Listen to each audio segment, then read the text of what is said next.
It is my pleasure and honor to introduce our speaker this morning. Karen Kress is assistant. Her present job today is assistant to the president for strategic initiatives at the Potomac Conference. There is nothing on earth closer to God's heart than the local church. In fact, he says, the local church is his body. Being a third-generation Adventist and a second-generation pastor, plus being married to a pastor and having a son and brother-in-law as pastors, Karen has experienced God's body in good and difficult situations. Wow! In Potomac, Karen's focus is on God's body and investing in the health of every church. Her personal mission is to bring out the best in others, no matter the cost. Helping churches identify what they are best at and connecting the strength to their community need is part of Karen's passion. Assisting leaders at all levels of the organization in a laser-focused purpose and direction is another passion. Karen holds a Bachelor of Arts in Theology from Walla Walla College, a Master's in Organizational Leaders, or MOL, with a specialty in diagnosis and intervention of organizations, and is currently working on her doctorate in strategic leadership with a specialty in strategic foresight. While Karen was first commissioned and then ordained as a pastor, what she is most proud of is her family. Her husband, John, is Vice President for Pastoral Ministries in Potomac. Her daughter, Jennifer, is a lyric soprano and has completed her Master's in Vocal Performance, but works in the insurance industry in Denver. Her son, Tim, is the pastor of Family Ministries at an Adventist church, also in Denver, along with his teacher wife, daughter, and son. So let's give Pastor Kress our attention and pray for the Holy Spirit to be with her.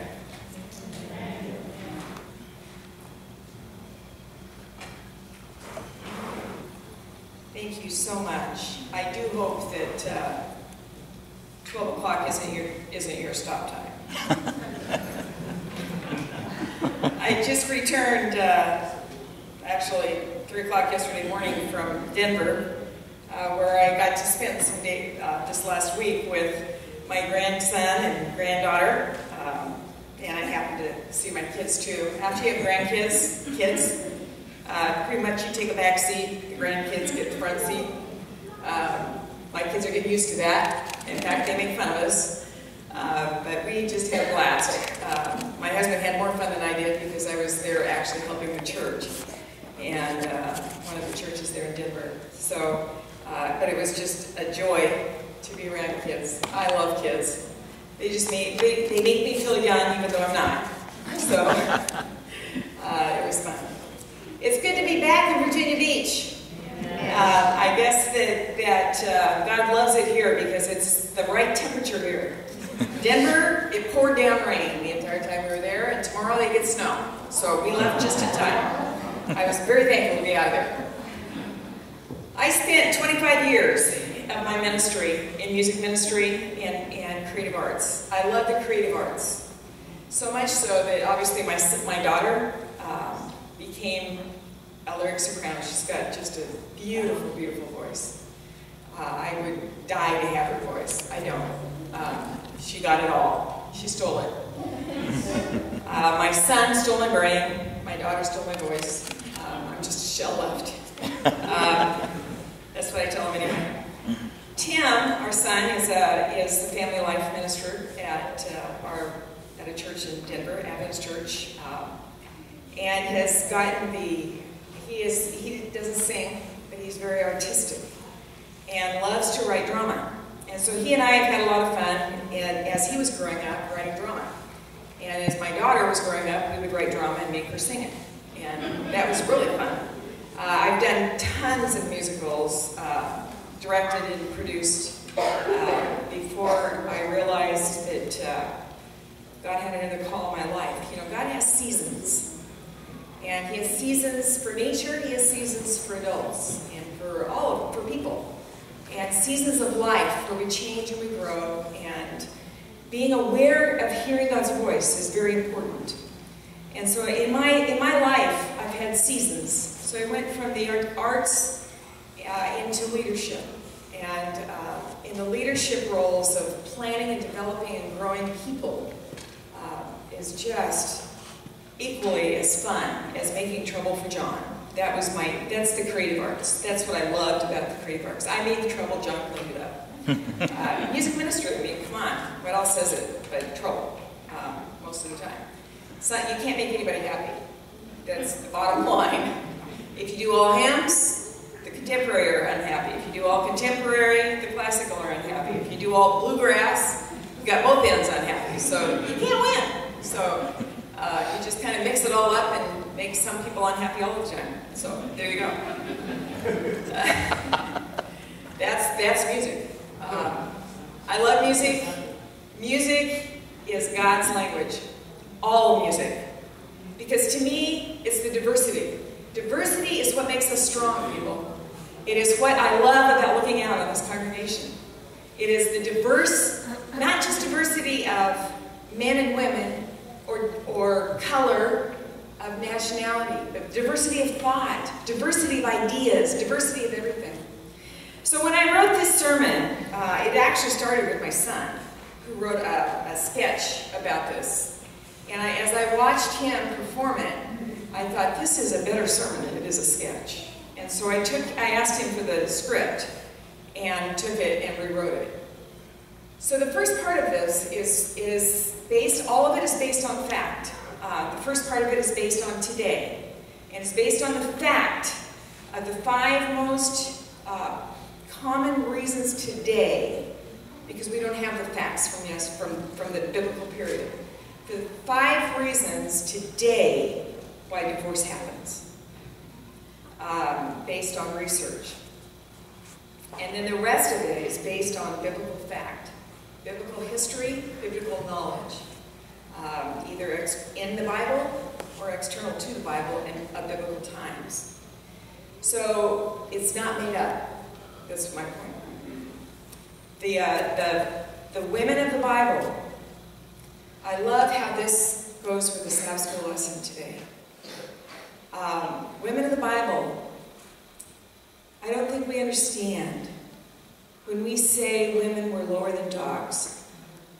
They were, I cannot help you understand how much lower than dogs they were. Men could not be caught talking to women in public. They would rather be talking to a dog than talking to a woman. Women were almost not human.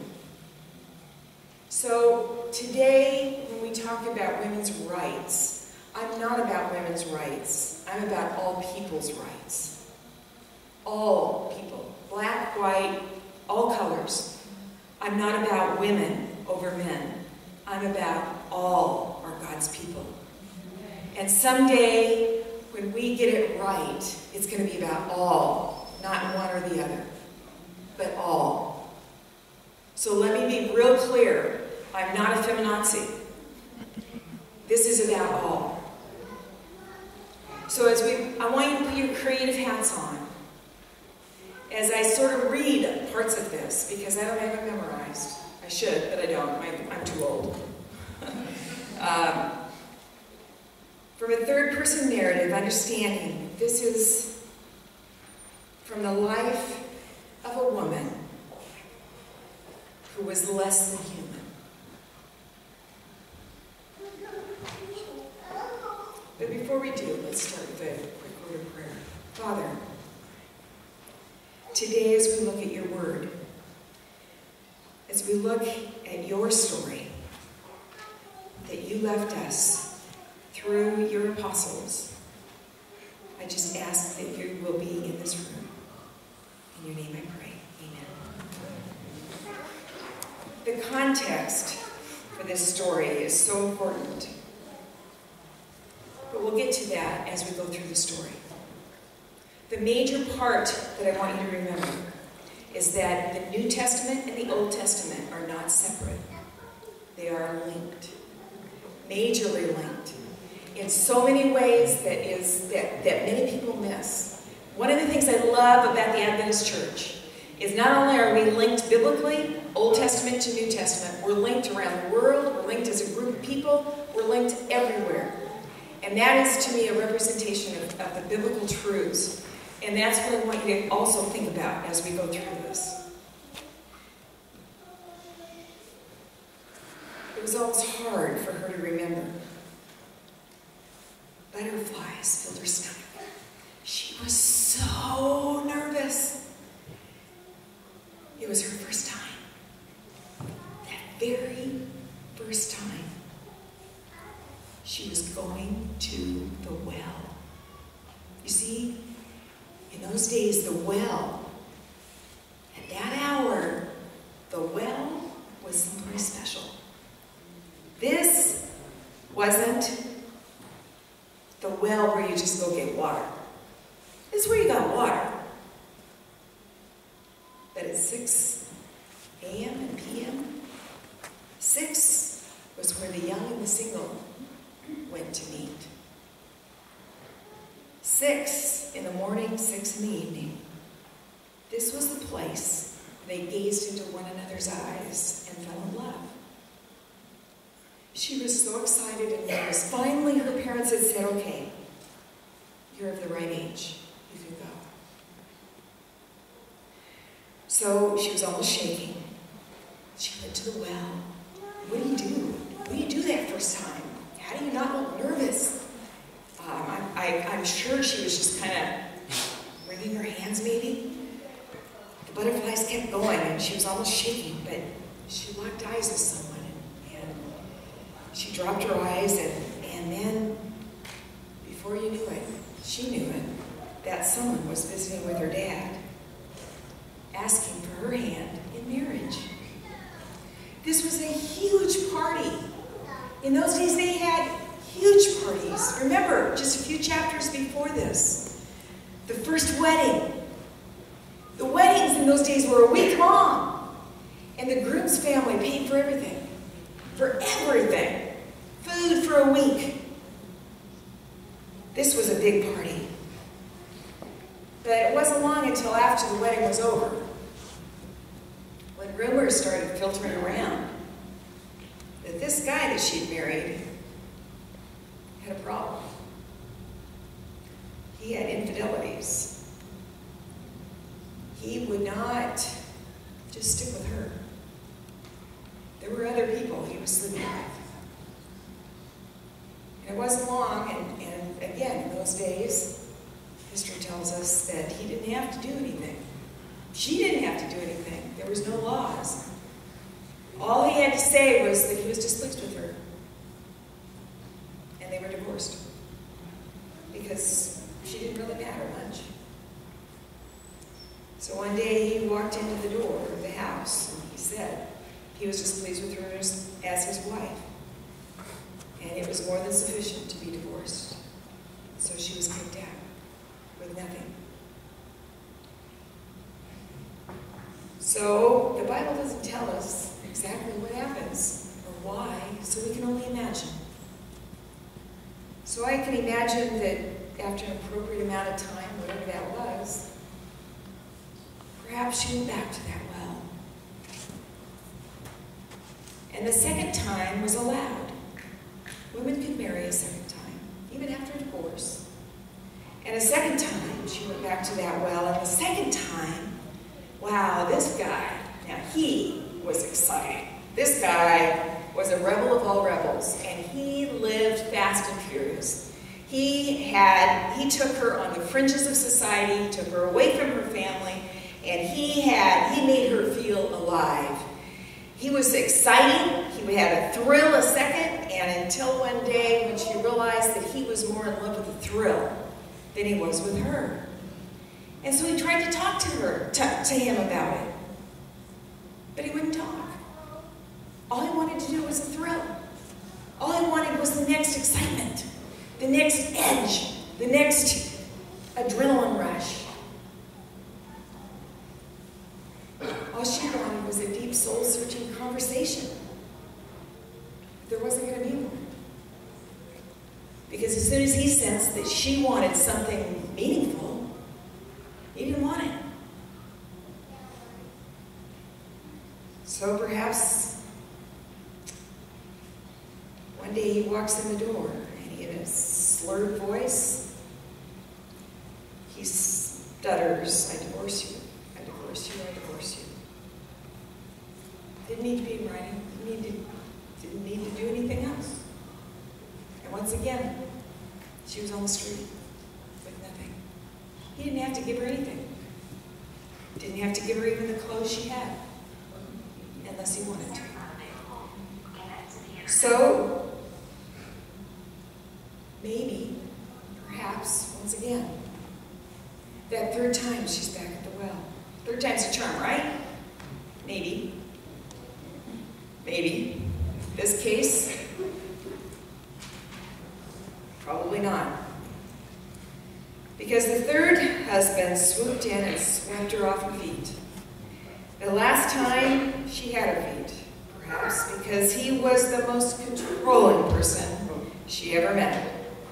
He told her what to wear, when to wear it, where to go, who to be friends with. She was more his slave than a wife. He was verbally abusive, berated her constantly until that fateful day when this time he handed her a note, wouldn't even speak to her, just handed her a note saying she wasn't good enough to be his wife. Ever been told you weren't good enough? It's a huge malady today. You're not good enough. Sent her out of the house without any kind of support. So back to the well she goes, maybe this time on the outskirts of the well, not too close. Why bother? Now, according to the rabbis, according to historical literature, the rabbis said that you could get married 3 times, but that was it. No more. And yet, the 4th husband she becomes married to. Now, the 4th husband is consumed with money. He's always at work. Money, money, money, money, money. He is a workaholic, never home. Money is what really matters. He only gives her a few shekels at a time, afraid she's going to overspend. She's going to take everything he has. He just knows she's after his money. And so he doesn't give her very much at any time. And only when her clothes become threadbare does he give her anything to even buy a little bit of fabric to make another set of clothes for herself. He is so incredibly selfish until one day, when he loses it all and he is convinced she did it, does he send her out of the house, divorced. She had nothing to do with it. It was his own stupidity that blames her. Once again, she's on the streets, utterly broke, with nothing. Really? How low can a person feel? Have you been there? Have you felt so broken that you weren't worth anything? So once again, she kicks stones, perhaps, walking back to that stupid well. Why was she so excited about that well in the first place? She thinks. This time, she thinks this is it. This is it. I'll do this one more time maybe. But then, I'm not worth it. Who will want to marry me? But But she finds someone. And so she marries him. But this guy was the worst. Because he was so abusive. That third guy, he was nothing compared to this. This one, he was physically, emotionally, spiritually, every kind of abusive you can name was this guy. But it was the physically abusive that took her. He would beat her, he would come in and lunge at her, and it wasn't until that one day that he came in so drunk and so abusive, and in trying to protect herself, she accidentally took a pot and in trying to protect herself, knocked him into the fireplace and took his life. Now, in this country of Samaria, the city of Shechem was a city of refuge. Now, a city of refuge in the Bible was a place that people ran to be protected when they accidentally killed another. So perhaps this is why we find her in the city of Shechem, where a woman with 5 husbands is living with someone who is not her own, is not a husband. How on earth would we find someone like this here? So here we find her in the city of Shechem, in a city of refuge, deep inside, knowing she is the worst of the worst. She has not only taken someone's life, perhaps, but living with a man that's not a husband. So she is basically a harlot. How bottom of the bucket can you get in society? She is living with a man who has as little self-esteem, perhaps, as she does.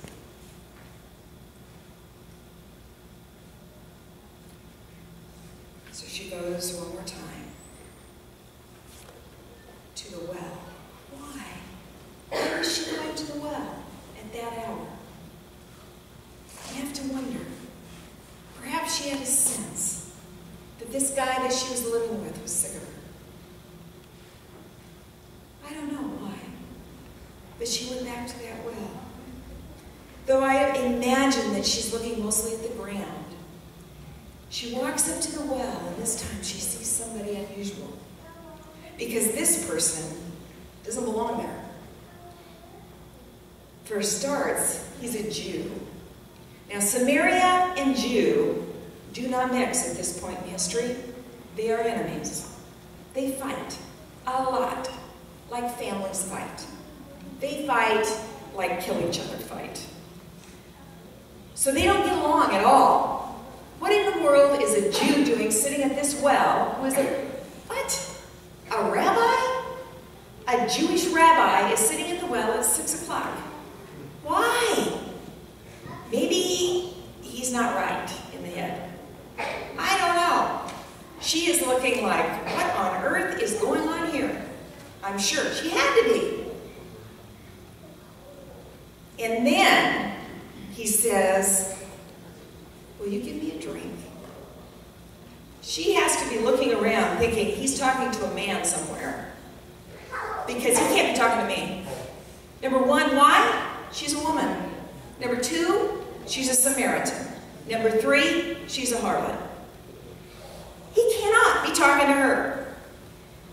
If he did, he instantly becomes unclean. Do you know what unclean means in those days? That means he cannot go to any of the shops. That means he cannot go into the temple. He cannot go into any of the synagogues. He cannot do what any Samaritan rabbi or any good rabbi could do usually until he went through a week-long cleansing. So this was a big deal. And yet, this is what's amazing about that culture. And yet, hospitality trumped everything. she responds with hospitality. I find that just amazing. Today, would we respond with hospitality? I don't think so. Not in America, anyway. We don't have that gene of hospitality. We need it. In the South, maybe we have it more here than where I came from in, like, California, or Denver, or Washington State, where I grew up. Definitely not there. It's all about me, not about anybody else. Hospitality is one of the greatest virtues of the ancient world. Giving a stranger a drink would have been a religious obligation. Even though Jesus had broken every rule. In most circumstances, he would not have been caught dead speaking to a woman. But then, it goes beyond that. He spoke to a woman in public. What are you doing asking me for a drink of water? But then he goes on, and he says, if you knew who it was that asked for a drink, you'd ask him for living water. Now, living water to a Jew or a Samaritan, living water was flowing water that had not been touched by human hands. So it could be rainwater that had never been touched by human hands, or it could be stream water or river water that had never been touched by human hands. So she's thinking, you're sitting by a well. Well is not flowing, in case anybody's wondering. It is standing still at the bottom of the well. So it is not living. So by this, she knows he is brain dead. Okay, in our terms. We would call him brain dead, because that is dead water. So that is kind of a cue to her, okay, this guy is not all there. Living water? How in the world can he think this is living water? It's dead water. It's standing still. But the Jews have a concept of living water. See, outside the synagogues is a mikvah. Remember 2 chapters earlier in the wedding, the jars, the huge 50-gallon jars that were filled with water that turned to wine? That was living water. They were sent down to the river to fill them with water. That was living water. Those were sacred jars. Same thing. Those were mikvahs. They were sacred jars. These are the same thing. The ritual baths. He would have had to cleanse himself in those ritual baths. Same thing. The living water that he is talking about. That would not have to have been touched by human hands. He is offering her that same water. God isn't astonishing her. Deep down, she wants to believe him. But what in the world is he talking about? Then, he says, tell you what, go call your husband. Yeah, you got it. She thought, aha, I got it. It's all a big joke. Everybody knows my background. I don't have a husband, she says. You probably already knew that. And what does Jesus say? It's true. You don't have a husband, but you have had 5. And the one you're with isn't your husband. So what are you doing here? Wow. How did he know that? How did he know that? So she figures out he's a prophet or something. How did he know that? Nobody else around this thing knew that. There must be something about this guy. You see, Jesus cared right where she was. He didn't want to fix anything about her. He knew he cared right where she was. He wasn't telling her anything she didn't already know. There was no ifs, no ands, no self-loathing. He loved her. She could see it in his eyes, perhaps. You see, healing only begins when we see our own brokenness as God sees it. Did you get that? Healing only begins when we see our own brokenness as God sees it. Her healing could only begin when she saw her own brokenness the way Jesus saw her. Wow. But it's not over.